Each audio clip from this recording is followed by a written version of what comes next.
Thursday night's NBA action gives us a Game 3 and a Game 2, and if we can correctly predict them, we can win $50,000.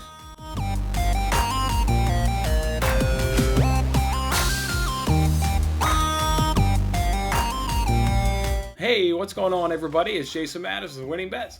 Thanks for hanging out with me on this episode. It's our NBA show. We're over on the NBC Sports Predictor app. They've got an NBA pick and roll contest where we can win $50,000. You guys know how this goes by now. Some player props, game props, give them a winner, some win margins, 8 questions, get all 8 right, and you can win that $50,000. If nobody can do it, they'll still give away a guaranteed $1,000 prize. The group of people that get the most points, right? NBA playoffs, baby. It's been exciting, been fun. Let's jump on into it and see how we'll do these questions.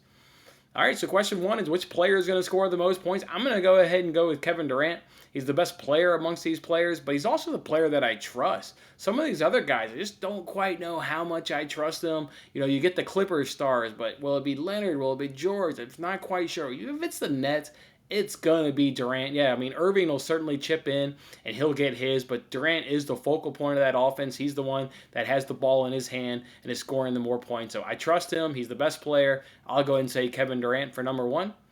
How many points will the Nets get up against the Bucks? Well, the over-under is at 116. We see scoring is generally just a tick higher, so I've got 116 to 127 points there for the Nets. Question 3 is how many assists will the Bucks get up against the Nets? Well, in Game 1, they had 21. They also had 14 in Game 2. Remember, Game 2, though, was that blowout. I think they're going to be around 21 to 22. This game is in Milwaukee. I think the Bucks will play better, so I don't think it'll be on that blowout side, which was 14. I think it'll be more closer to that 21, so that's why I've got it at 21 to 22 as a better home performance there by the Bucks. Question 4 is how many points will the Clippers get up against the Jazz? Well, in Game 1, they got 109 points. If we look at the three times these two teams played in the regular season, they got 196 and 116. That's for a 104 average. So I'll go ahead and take 101 to 109 because it fits in to what happened during the regular season in terms of their average, and then obviously what happened in Game 1, that playoff. So I like 101 to 109 points. Question 5 is how many rebounds will the Jazz get up against the Clippers? Well, they got 46 in Game 1. In those 3 regular season games, they got 46, 58, and 57. I think they'll get more than in Game 1. I'm going to go ahead and put them at 48 to 51 rebounds. For question 6 is how many total three-pointers will there be in that Jazz versus Clippers game? There was 33 in Game 1. The regular season, though, saw less. They saw 21, 22, and 28 three-pointers in those 3 games. I'm going to put it at 29 and 31. Put it more towards that playoff number is what I like, but still a little bit less than that playoff number in Game 1. So give me 29 to 31 three-pointers. And now we get to some winners and win margins. Question 7 is starting with that Nets versus Bucks. I've got the Nets winning this game by 5 to 6 points. Yeah, the Bucks are at home.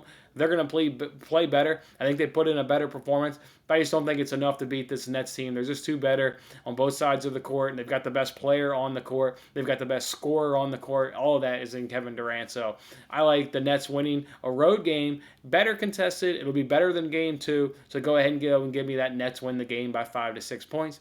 And then question 8 is the same thing about Clippers and the Jazz. Look, got to give the Clippers credit. Everybody was on the Jazz in Game 1, and everybody thought the Jazz was going to cover that spread. Depending on when you bought that spread, you either got a push or you got a loss if you were back in that Jazz, because it was not at 3 earlier on the day. It was a little bit higher, around 4 and 5. So, yeah, give the Clippers credit. They came in, like I said, they were a little bit tired, grueling 7-game series, and everybody just thought the Jazz rested and what have you was going to come in and beat them. And while the Jazz got the win, it wasn't as convincing as what people thought, and that's no real big surprise. I mean, Kawhi Leonard, one of the best players in the NBA. But that being said, I think the Jazz will also win this game. I think the Jazz are the better team over the course of an entire series, and I think they'll really show that by going up 2-0 here earlier on the season. Give me the Jazz winning this game by 4 points. I think it'll be obviously a little bit. It'll be 1 point higher than that Game 1 victory. So go ahead and give me a 4-point victory there. All right, guys, that's how I'm going to do it on Thursday night for a chance to win $50,000 on the NBA playoff action.